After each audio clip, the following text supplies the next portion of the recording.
We're jumping back to 1971 and diving headfirst into the roots of the singer-songwriter movement with the massive hit album from Carole King, Tapestry. Stay with us.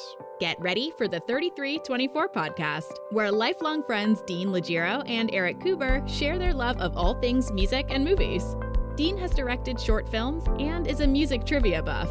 And Eric, trained in audio engineering, brings his extensive knowledge of music and film to the conversation as they discuss, debate, and celebrate their favorite albums, films, and much more. Welcome, friends, to the 3324 podcast. Eric, how the hell are you? How the hell are you? I'm good. You? Trying to stay cool. I'm doing fine. I'm doing well. Yeah, I got light. We have lights on, but then lights get hot, so then you have to have a fan to Oh my cool goodness. it. Yeah. And then the fan makes noise, so you have to have a microphone that doesn't pick up the noise. There's a lot to a podcast. You think it's just, push record on the Right? Lafayette tape recorder from 1977. No. But it feels like I'm sitting in a sauna right now. I mean, I got the AC cranking, but it's just the humidity is just absolutely terrible this year. I don't know. I don't know if hopefully it'll break soon. So anyway. Yeah, hopefully. Yeah. Again, if you're listening to this now, you can suffer with us. If you're listening to this in the winter, you'd be like, "Oh my God, I remember when it was so hot." Right? I'm one of those people. When it's hot, I wish for winter. And then when it's winter, I say, God, I wish it was like, I hate it. I wish it was summer. I can't be pleased. That's why we love the fall, because the fall is the perfect time. It's That's it. 70, Autumn. 75, it's cool enough, but it's like, it's not, it's not terribly cold, but that's my favorite. Well, it's different than spring. Like, spring and autumn are the same. No, autumn is different because it's hot getting cooler, as opposed to spring is cold getting warmer. So that's right. In autumn, you start out with a base of warmth, but then you add a little cool into it, as opposed to coming out of like freezing temperatures where you get a little sprinkle of warmth. If people didn't understand the difference between the seasons, not only do we give music and movie information, but we talk about meteorological. Yeah, that's how it does come up a lot, doesn't it? You always bring up the weather. You're the first guy with the weather. Goddamn heat. God. Well, it is kind of like you say. I need my lemonade on the rocks. Well, like you say, it's a little. Well, first of all, it's not easy to sit behind a mic. People might think it's easy. It's a little nerve wracking sometimes. You get a little nervous, and everybody can do a podcast. You all can do it. You all can do it. It can be done. And we have taken the leap. Eric has taken the leap. He has jumped in from someone that's not used to speaking. So from Eric's standpoint, you've definitely brought me out of my comfort zone for sure. Told you kicking and screaming, and there's some ripped shirts to verify that assault as well. He kept them. I'm trying to get him. I'm trying to go down to his house so I can rifle through his dresser to get those shirts so I can burn them. And this way, there's no evidence of any type of that manhandling. There you go. But we thank you for joining us for this meandering conversation about weather and violence. We'll get to the music eventually. Don't worry. We're going to get there. But first, we need to ask you to join us on social media on 3324 Podcast at Instagram and Facebook. So that's a really neat place to hang out. If you got nothing to do on your break when you're at work, and you're scrolling through your socials, add us to it. We give you some nice content that you can put a little heart like on, or a little woo emoji. I didn't know that, or angry emoji if you don't agree with us. So we'd like to hear your feedback that way. But then join us weekly for our content about music and movies as well. So if you've been here before, you've heard it, you know the story. So we're going to move on from it. We're going to start the show. Let's start it. What do you think? Let's do it. Ready to start? That's what we're here for. So yeah, well, what we should do is we should do an episode about something really epic and never talk and never get to it. like just kind of like interesting. Something keeps getting, and it's like, oh my God, it's been an hour. Okay, sorry. So that's going to do it for this episode of. Yeah, we never got to talk about Gone with the Wind, but why not? Yeah, I could foresee that. One day where so terrible. We basically we do an episode that is all talking, and then at the end we just do the stats, and then we technically talked about it, and then sign off. Yeah, that's about it. Yeah, that's enough. So speaking of the stats, That's what we do every episode. If you're new to this, we kind of give you some factual information to carry with you before we get into the opinion and the memories and the chatting. So we like to kind of give you a balance. We like to give you some stats and some statistics that you can kind of help kind of give you some of the background on this album. So for this one, for Carole King's album Tapestry, released in 1971, produced by Lou Adler, there was only 2 singles released from this album, but the first single was the song was "It's Too Late." Mm-hmm. The flip side of it was "I Feel the Earth Move," which was a mistake because DJs started playing "I Feel the Earth Move" as well because they liked that one. So actually, it hit number 1, but it's actually both of those are considered to hit number 1 because they were both. Even though "I Feel the Earth Move" was the flip side, it was just as formidable, and DJs were picking that up as well. So it was kind of like a double-sided number 1, which you don't really hear too much about. And then the other single was "So Far Away," which hit number 14. All the songs were written or co-written by Carole King. Mm-hmm. 15 weeks at number 1, basically from June to September. This album had a lock on the number 1 position. It still holds the record for most consecutive weeks for a number 1 number 1 album by a female artist, most consecutive weeks, until it was broken in 2017. So no, I take that back. It's the most consecutive weeks. She still has that record, but then there was 302 consecutive weeks on the charts as well. Adele broke that with 318 consecutive weeks on the chart in 2017. That's amazing. Yeah. So it was number 1 from June to unconfuse everybody. It was number 1 from June to September of 1971. Spent 302 consecutive weeks on the charts in one form or another, kind of like Pink Floyd that we talked about. Sure. Yeah. That was a record for a female artist. And then Adele would come along 40 years later, or give or take, and just unseat that. But Carole King had it. 14 times platinum. So that's more than 14 million copies. That's a big one. Formidable. That's a big one for this kind of album. And I'm going to, I'm not saying that in a demeaning way. But we're going to get to what that means. But this kind of an album, what that means, inducted into the Rock and Roll Hall of Fame twice. Once with her ex-husband Jerry Goffin as a songwriting duo. So they were inducted in 1990 as songwriters. Then she was inducted in 2021, just last year, finally as a solo artist. Mm-hmm. Yeah. So that's the kind of the statistical menagerie or mess that I made of some of that stats, but you can go back and re-listen to it and kind of fix what I said. I'm not going to edit it. By the way. No, you don't need to edit nothing. That was perfectly fine. Everything like, what was he saying? He said something, then he took it back, and then he was right, then he was wrong. We're going to leave it. Okay, so talking about the songwriting duo aspect, I guess we could start there. Yes. So let's start with the Brill Building. Yes. Yeah. Okay. Mm-hmm. Which, there's a little bit of prehistory we want to go into before we get to Tapestry 1971 and the singer-songwriter movement. And Carole King was a formidable figure and force in songwriting. She was, we don't like to give ages away, but she was born in 1942. Mm-hmm. She was writing songs by the time she was 18, probably, maybe even a little bit younger. Yeah. Married Jerry Goffin, so they became, Carole King and Jerry Goffin as a songwriting team. And then the Brill Building in New York. There was Tin Pan Alley, which was another hub of songwriting and that type of activity. And then there was the Brill Building, which it was called, which was another kind of hub. It was a building where all these different offices and all these different songwriters had offices. Some artists had their headquarters there. Just a small sample of some of the songwriters that were in the Brill Building at the time. You may not know all the names, but I'm just going to pick out some of the big ones were Burt Bacharach and Hal David, Sonny Bono, Neil Diamond, Tony Orlando, Andy Kim, David Gates of Bread, if you know Bread. Yep. Obviously, Goffin and King were there. Neil Sedaka, Jerry Lieber, Mike Stoller. Yep.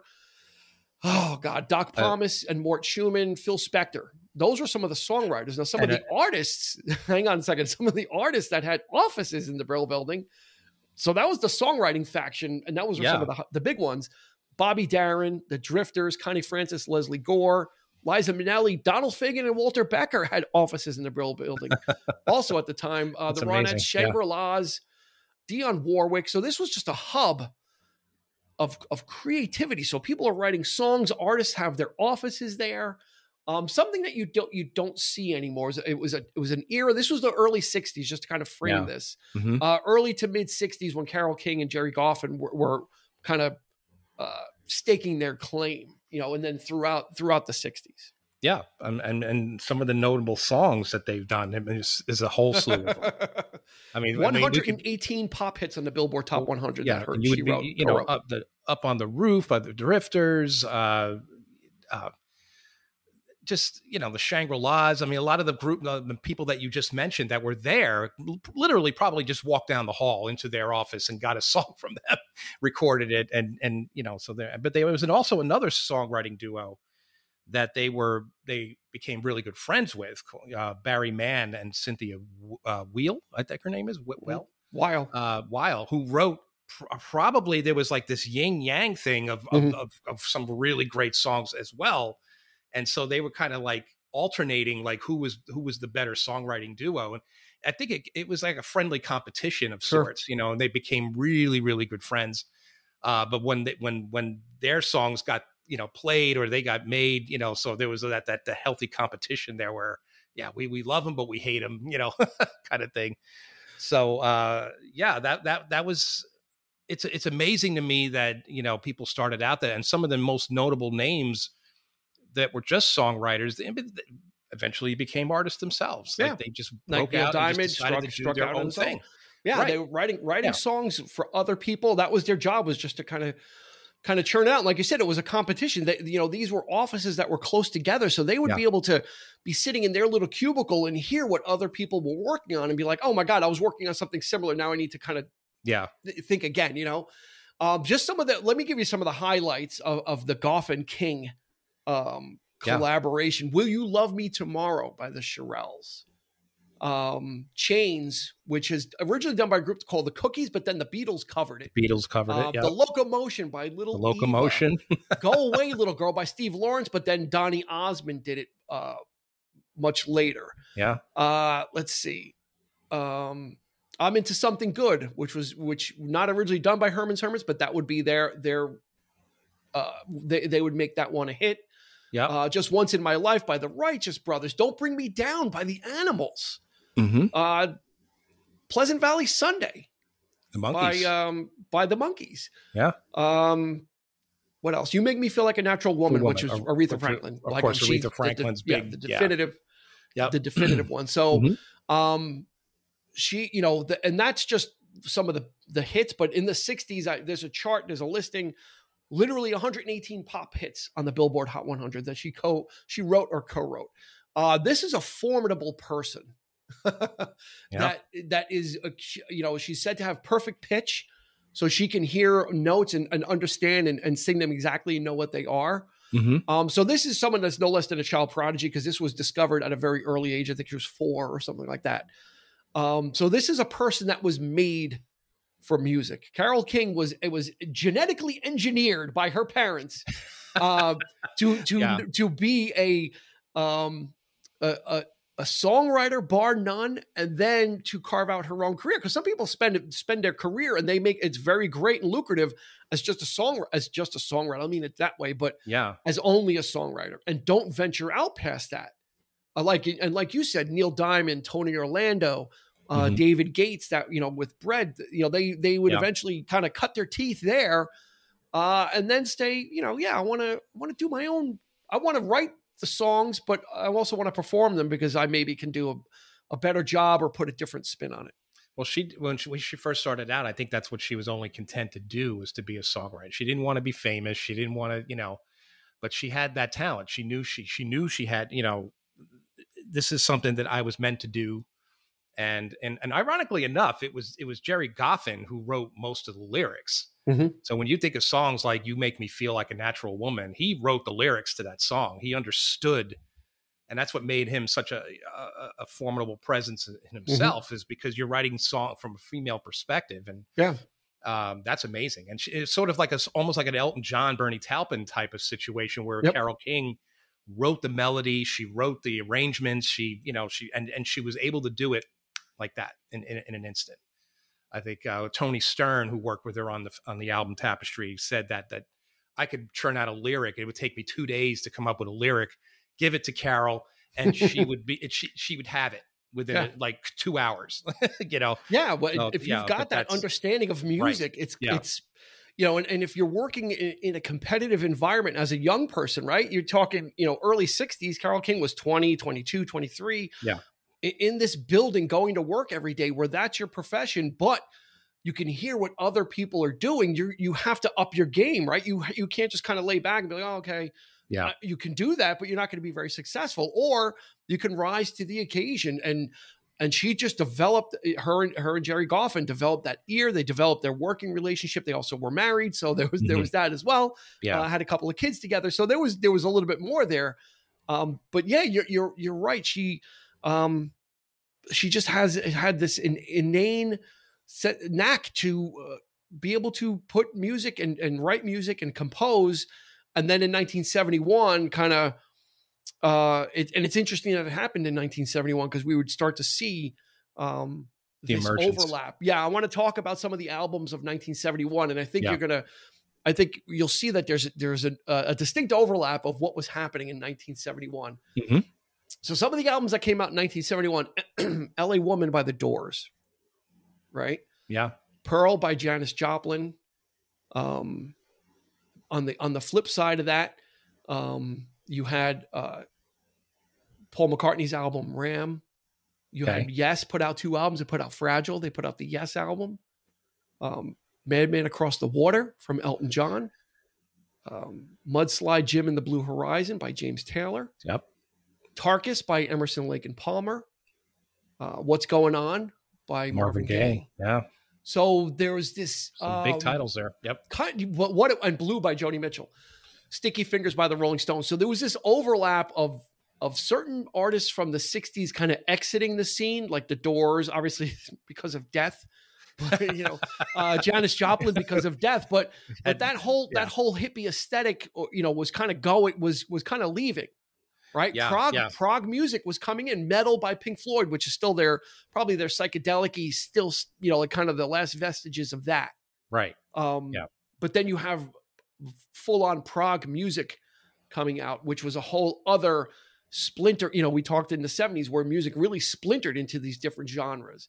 Yeah. Black Sabbath was Master of Reality. So metal, the beginnings of metal. Zeppelin 4 came out in 1971 as well. So you see this mishmash of things, but the biggest selling album of 1971 was Tapestry. Mm-hmm.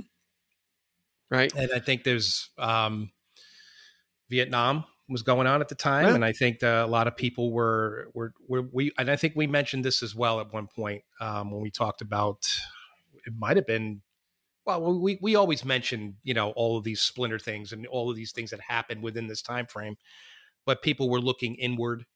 People were frustrated. People, were a little more introspective. Thank you. And this type of album is what people needed. And, this and stuff like Mudslide Slim and, James Taylor and Joni Mitchell's Blue, which is another fantastic record.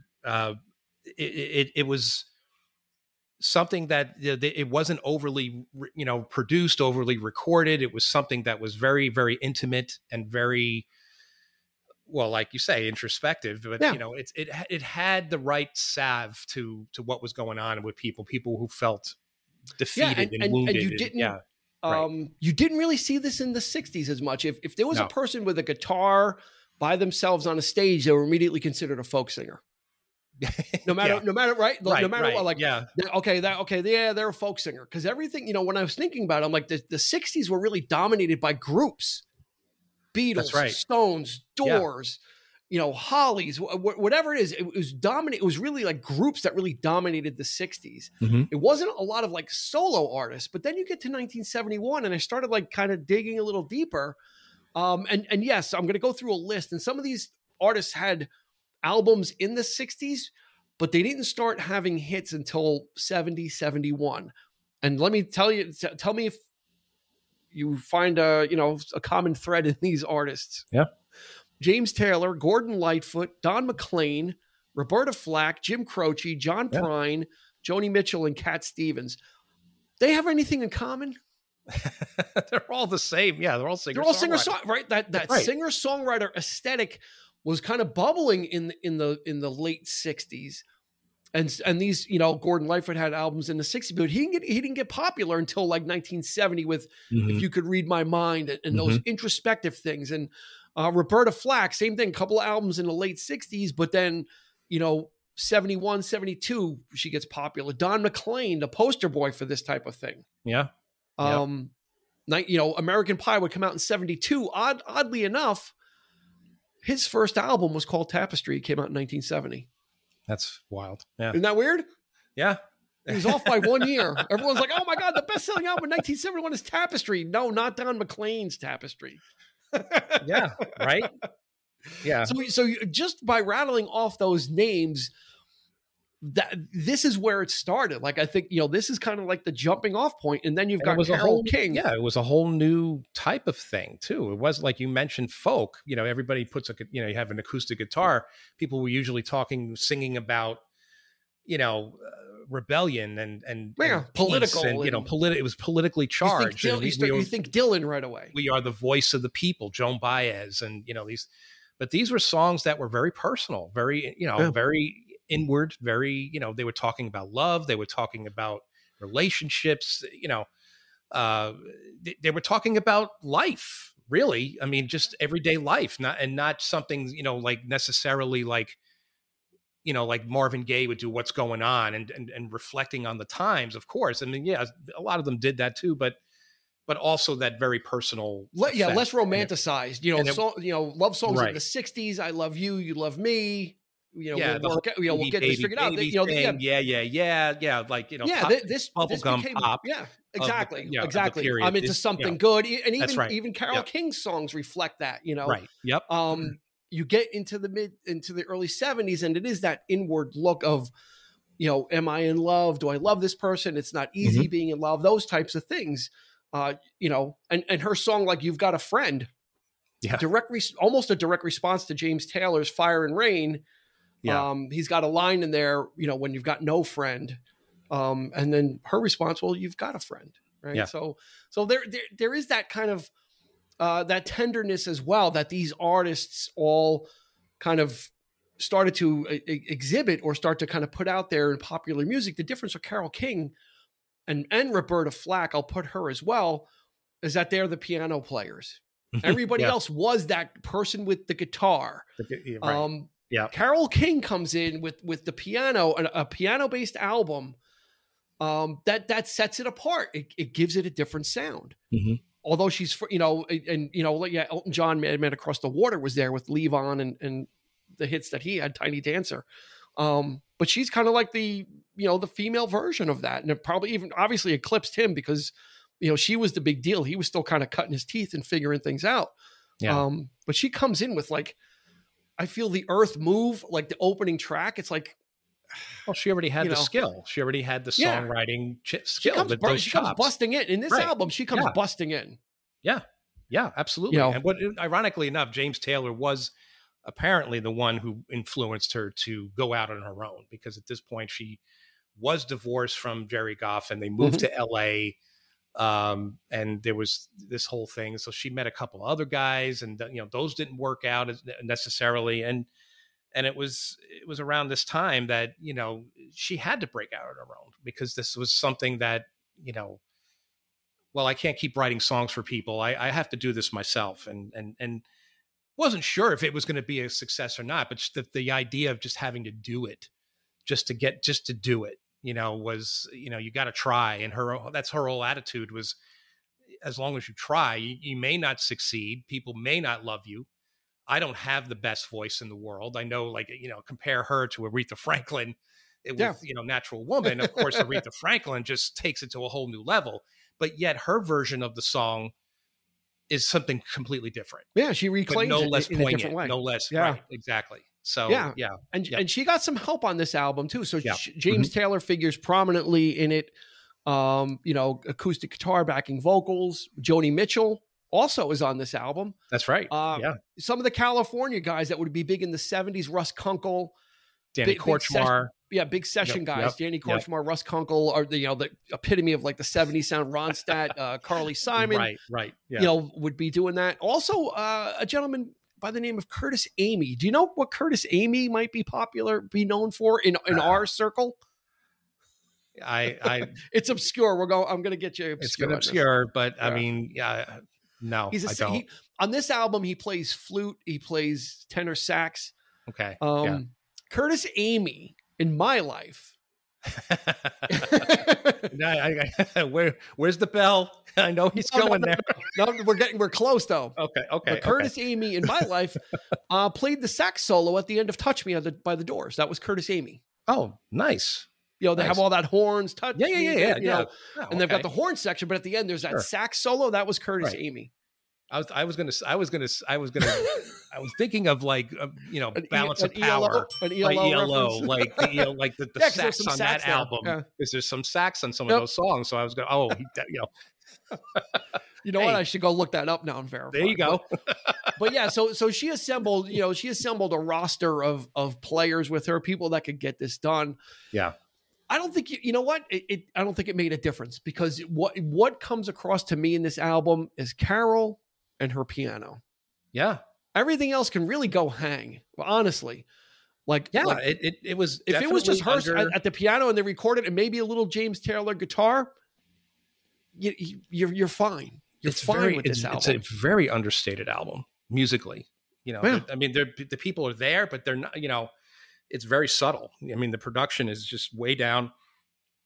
Like you say, Joni, she sang backing vocals on one song, and I think she barely knows her. Yeah, she was right. Exactly. She was recording Blue in the same studio, like right down the hall.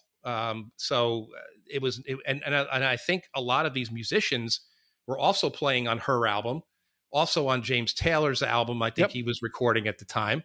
So there's this everybody was kind of going in and out of just performing on each other's sessions. So I love that when they're all in that. Yeah, I love that collaborative. Yeah, because James Taylor wasn't anybody yet. He was most notably known as the guy that the Beatles signed to Apple Records. Like he's an Apple Records artist. And then he had Fire and Rain, and that's where he was pretty much at right now at this point in his career. So he was far from James Taylor. That would be in the mid 70s that would have all those hits. He was an up and coming, and Carole King was a little bit older than him, so she was kind of like a mentor to him, because she kind of saw that. I think so. I think she definitely had a hand in the start of his career, and they both kind of lifted each other because they were both musically in sync, doing the same kind of thing, and they went hand in hand. Yeah, he would record "You've Got a Friend." He would do his own version of "You've Got a Friend," which was probably the more popular version, actually. Yeah, hers is great. But his, I think he would record it a year later, and that he would make that one of his signature tunes. Back then, when one of his early hits before he started. But that's what makes this album even more special. I think the fact that there is her version of it is not a hit necessarily, and it's not one that you hear all the time. But when she does it, when you hear her perform it, it's great. It is great. And her, this album, you play it all the way through, and these songs come out, and like you said, "Natural Woman," her version of that, and "Will You Still Love Me Tomorrow?" That's a big difference too. I mean, it's so slow, very different, and it's so sort of like, it's beautiful, absolutely beautiful. It's a very, very. It puts you in a certain place, a certain mood. It makes you think, and it still works. It's still effective today. It fits what she's doing on this album. So it's not like, I'm going to cover. She's basically she covers herself 3 times on this album. Yeah. But like you said, it's not like, I'm going to do "Will You Love Me Tomorrow," which was a song by the Shirelles, which was definitely had it was early 60s, 1961. I think it's got the girl group aesthetic. No, she, she's not going to try and compete with Aretha's version of "You Make Me Feel Like a Natural Woman." She doesn't need to, because she wrote the song. That's right. She can kind of do, and maybe these versions were like her original workup versions, and then you hand them over to the producer, Phil Spector, whatever, and they, oh yeah, no, this needs to be faster, it needs to be snappy. That's an interesting point. And then they change it. But it, when you listen to the finished recording, it doesn't sound like that. Yeah, these could have been the way she worked it up as a demo. Yeah, exactly. And then of course the finished production is something totally else. And I've seen her perform some of her older work, and like she would appear on variety shows and things of that nature. Like, when she became popular, I guess because of Tapestry, she went out on tour and stuff, and she would do these songs and do them the way they were close to what they were done. Like, the doo-wop stuff. And you would see her, get up and actually perform these songs and dance and, that kind of thing. Very much so 70s. I mean, of course, everybody, was in that mode of being that. They probably said if you don't do it the original way, no one's going to know it. Right. They probably made. I wouldn't be surprised if they said something stupid. Right. Like so that. You had to do it those. Yeah, you're right. But everybody was a ham back in the day. Yeah. Like, right. I mean, the 70s was like that. And you had. Well, there was all those the variety shows. Everything was just over the top. And they loved it though. You could tell that they're just having a great time, and we loved it too as kids. Watching this stuff, but.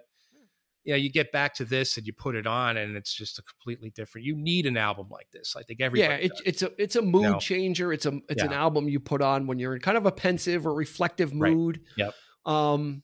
And you kind of let it. You kind of go with it.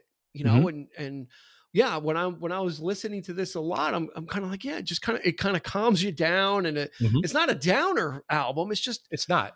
No. It's just reflective, and you kind of listen to her, and you just in even if you don't know some of the songs, it doesn't make a difference, because I just love hearing her sing.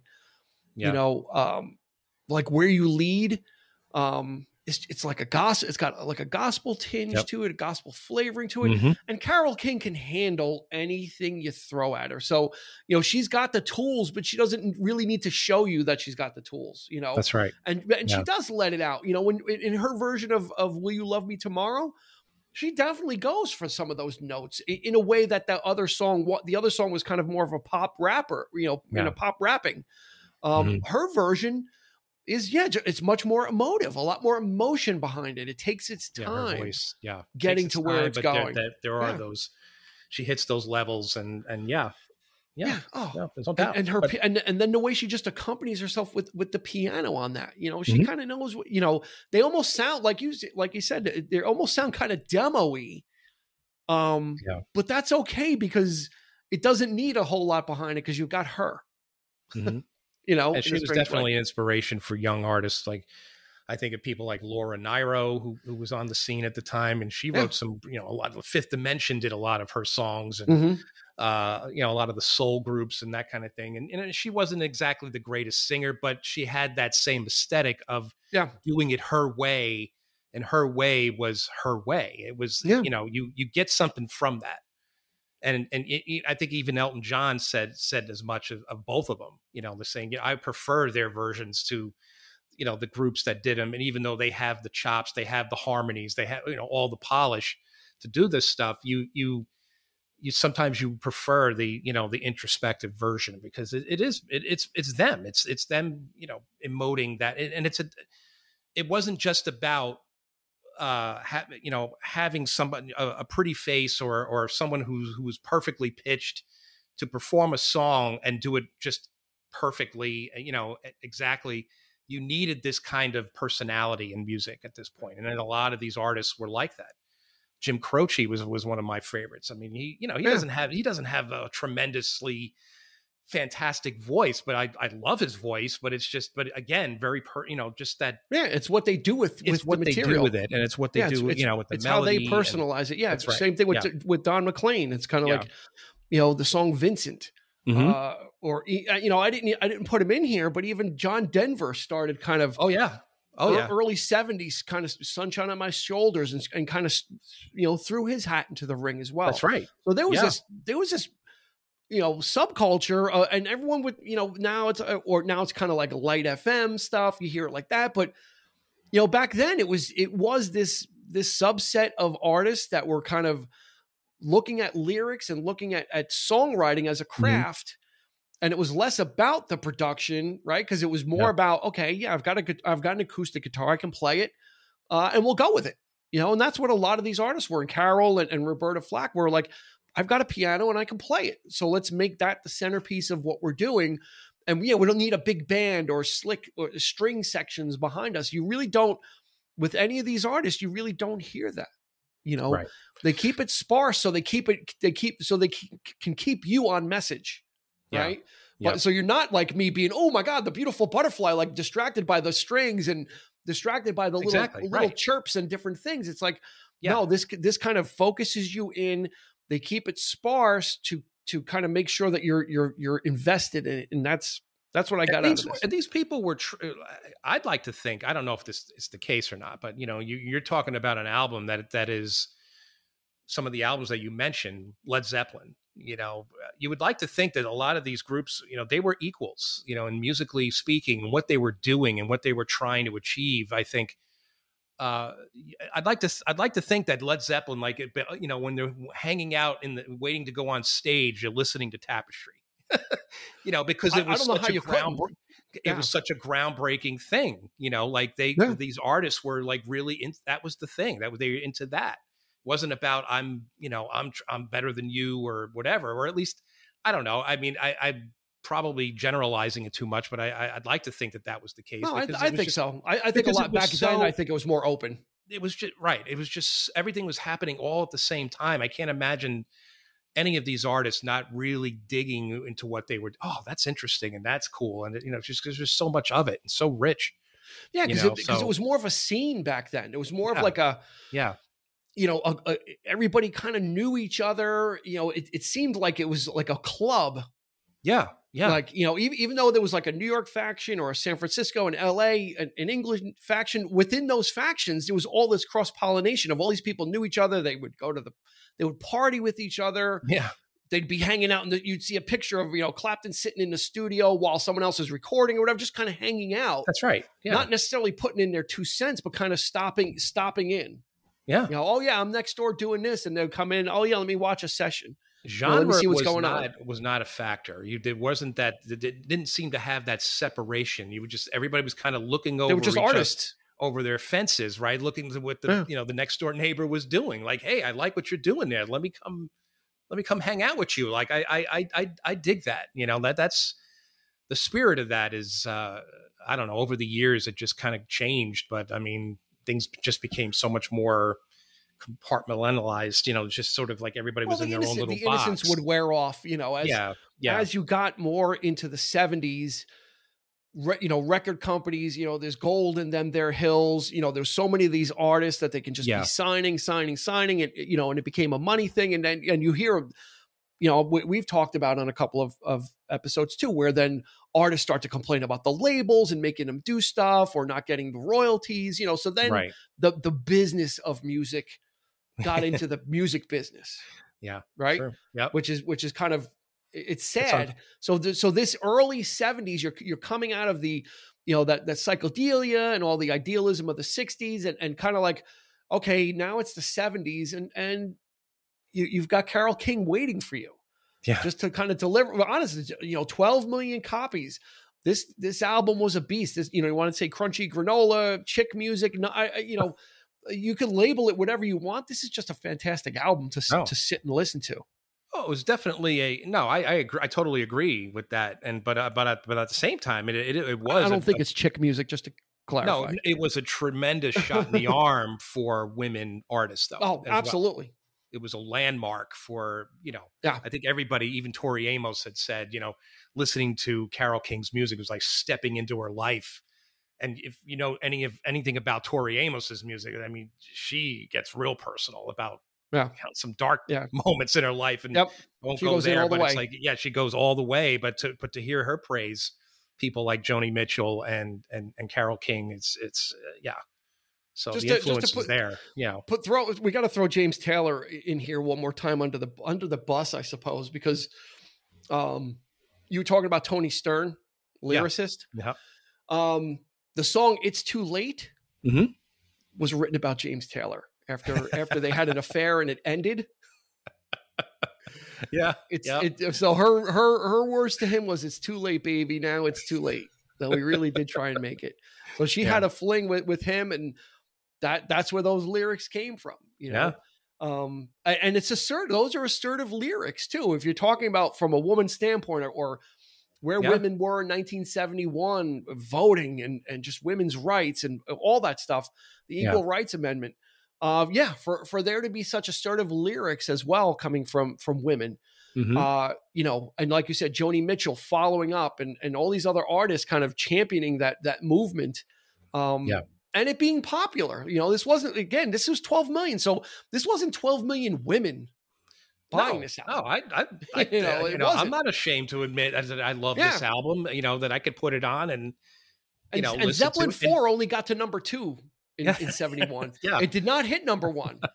She was basically in June, she like walked in and spread her arms and said, no one's getting by until I'm done. And that would be September. Yeah. Right. Yeah. So again, you could say, oh, well, it sold 12 million over time. It did. But in 1971, it dominated the charts as well. Right. So this wasn't one of those ones that had like a delayed fuse on it. This made a huge impact in 1971 on the music business. Like I said, I believe it heralded those other artists, because when I looked up Gordon Lightfoot and I looked up Don McLean and some of these other ones and Jim Croce, they had albums in 70, 69, 68, but there were none of the hits like Bad Leroy Brown and that kind of stuff wouldn't come until after like 71. Yeah. Is when all of a sudden, I guess these artists became listened to, because they were certainly there beforehand, but they weren't having any hits. They weren't being promoted in the right way as well. You know, it kind of again, it's easy to kind of earmark this stuff as light music and folky and kind of whatever. But then in 1971, all those stars aligned and people were opened to start to listen to this kind of stuff. They were tired of like you said, whatever was going on in society, the upheaval, and they wanted something that was a little more intimate. Like I said, they needed it. Not so far-fetched. And even now, people need an album like this. You know, I'll put it on, you need this album on your turntable. You want this album on your turntable. Because in places deep down that you don't talk about, you want this album on your turntable. That's right. That's right. There was a Jack impression for. There you go. Those people that were listening from. He's still doing Jack, folks. Still doing Jack. There's an interesting documentary called when he a few years back, she did that concert at the Troubadour with James Taylor. They reunited and they teamed up. That's a fantastic special for PBS special. We had, of course, we went out and bought the CD and, we listened to that endlessly. And, but there was also another, a companion documentary made called Troubadours. And it's all about these artists and these singer-songwriter artists. And one of the things like Danny Korchmar was saying was, and I loved what he had to say, because he's like, people think that acoustic music is like, it's like fluff and it's like, but these guys in my mind are badasses. James Taylor to me is a badass. He's just as formidable as any like rock star or any like heavy metal, absolutely. And it's so true. It's so true. One only needs to listen to how these songs were made, how they were written, what they're saying, the feeling that it gives, the emotion. That is what it's about. And, this, and to me, it's some of the greatest music ever made. I love this period of stuff. And even now there are artists that are emerging that they're, I suppose, kind of carrying on that tradition of acoustic kind of stuff. But of course, absolutely, putting in the 2000 futuristic flair, I suppose. But what it's inevitable. You can't put that aside. And there's plenty. You got to do their thing, but it's just like and it's easier for today to actually, it's easier for someone to be this type of an artist in today's music, because as an opening act, you don't have to have a backing band. I've gone to plenty of shows where the opening act was just a guy or a gal with an acoustic guitar, and the set was all acoustic. Maybe a bass player would come out or someone, playing some bongos, but that's it. So, I think people are also realizing the economics of being this kind of artist, because you don't have to worry about assembling a band. You can kind of, there's not a lot of overhead. You don't have a lot of like, a big giant setup and, and it's easy to get gigs. You can kind of show up. Exactly. You don't got to pay people. You don't got to split it. Honestly, a lot of those kind of alt folk stuff that I listen to now in alt rock, like Avett Brothers and Watch House and Donovan Frankenreiter, they'll all have artists that open up where it's just a person with a guitar. Yeah. And you get an acoustic set. So that is certainly still alive and well. It's unfortunate. I mean, it just doesn't you just don't hear this music though. Nowadays you have to go seek it out. In 71, it was invading, these artists were kind of, it was almost like Endgame when they're all like lined up at the end. All these these singer-songwriters were lined up and getting ready to assault the charts, because once it happened, Cat Stevens, all these people just, the only one that didn't have any hits in my list, I think, was John Prine, like as far as radio hits. But John Prine was right there. Angel from Montgomery, I think, was on his he's debut. A force to be, in himself. I mean, he was he was a guy that was a songwriter and a recording artist. But people were recording his songs, but he was doing them himself first. So he wasn't really like a songwriter only. He was like doing his own stuff, but then people were covering his songs from his albums and really loving it. Yeah, there were a number of people. Leonard Cohen was people were doing his stuff, and like J.J. Cale. Yep. Clapton did I Shot the Sheriff, but J.J. Cale himself was producing his own music, writing his own music in his own little corner in California there. And he didn't want to branch out. He didn't really want to. Clapton was the one that actually pulled him out of that sort of like little hole that he was sitting in. And man, he's fantastic. A lot of his music is just, if you hear some of that early stuff, it's just beautiful.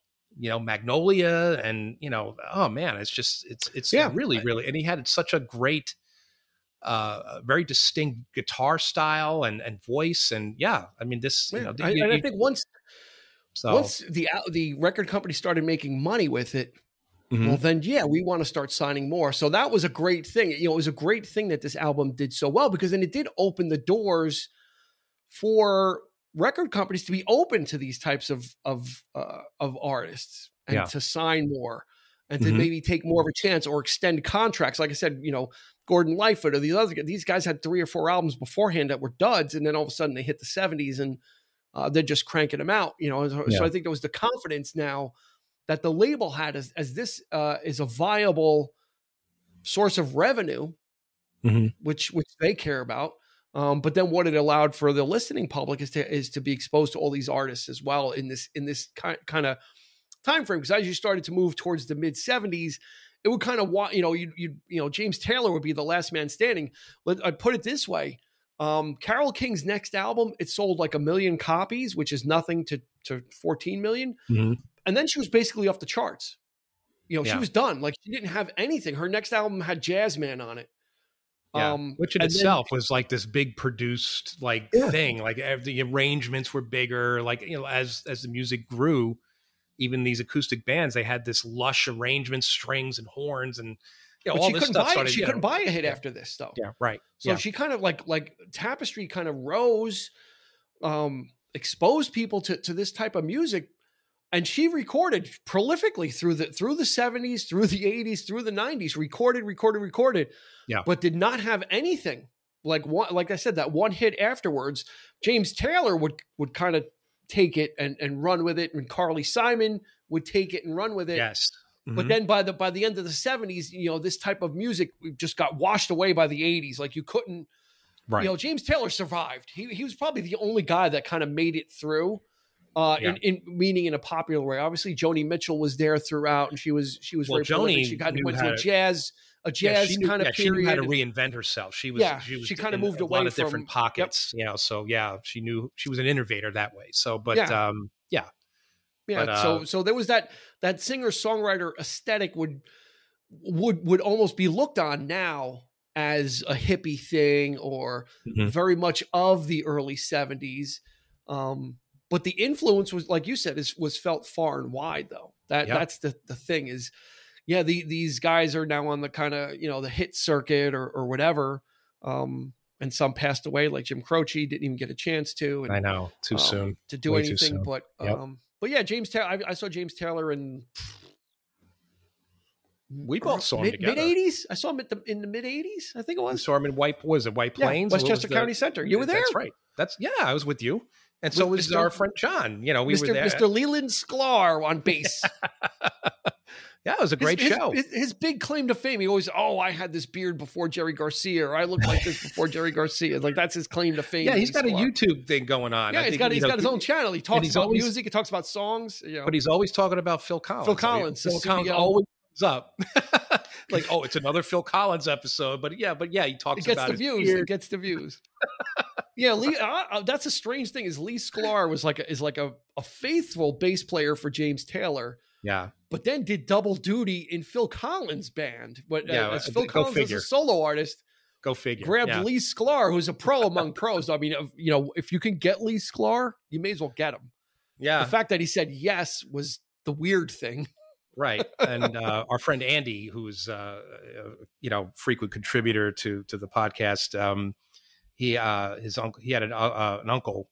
His name was Eric, and he looked exactly like Lee Sklar. Oh, really? Yeah. Like I think we were watching like a video or something one day and he saw footage of Lee Sklar. He goes, he looks like just like my Uncle Eric.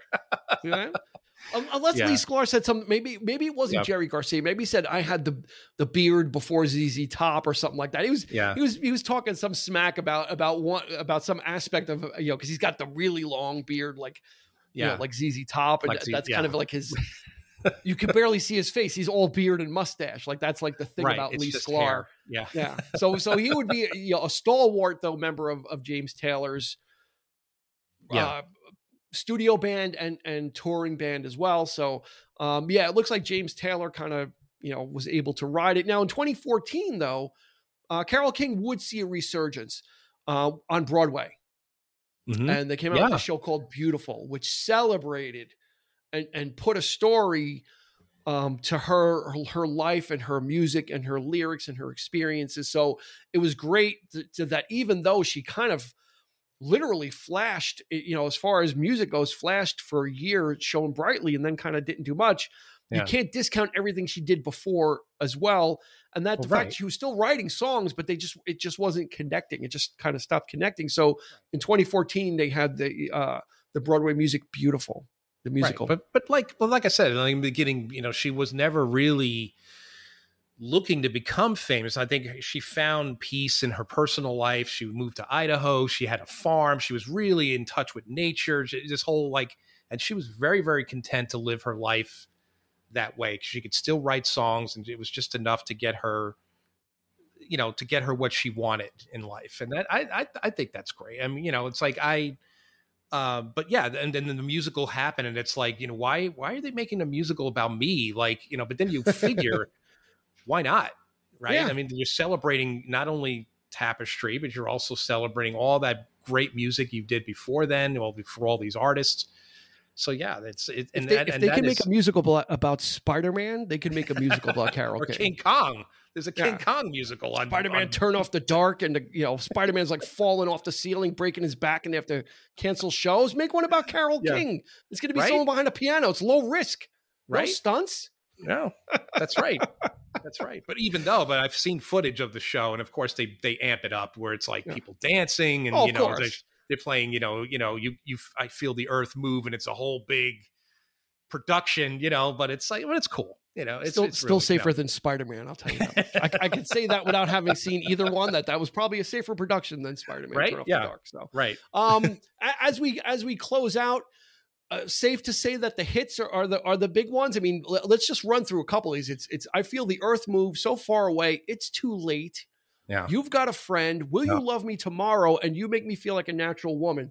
Mm-hmm. That's like half the album right there. Right. And it's of either new classics or her revisiting her old classics and really putting her stamp on them. You're not going to go wrong. No, you're not. I would argue that it's a perfect album all the way through. I don't think there's any filler on this record. But yeah, you're right. I mean, some of the hits. Maybe Smack Water Jack might be. Well, it's a cover, but it's okay. That one's If I had to pick a weak one, I'd go with Smack Waterjack. Everything else, because that kind of feels out of place in the rest of the feel of the album, but it's still good.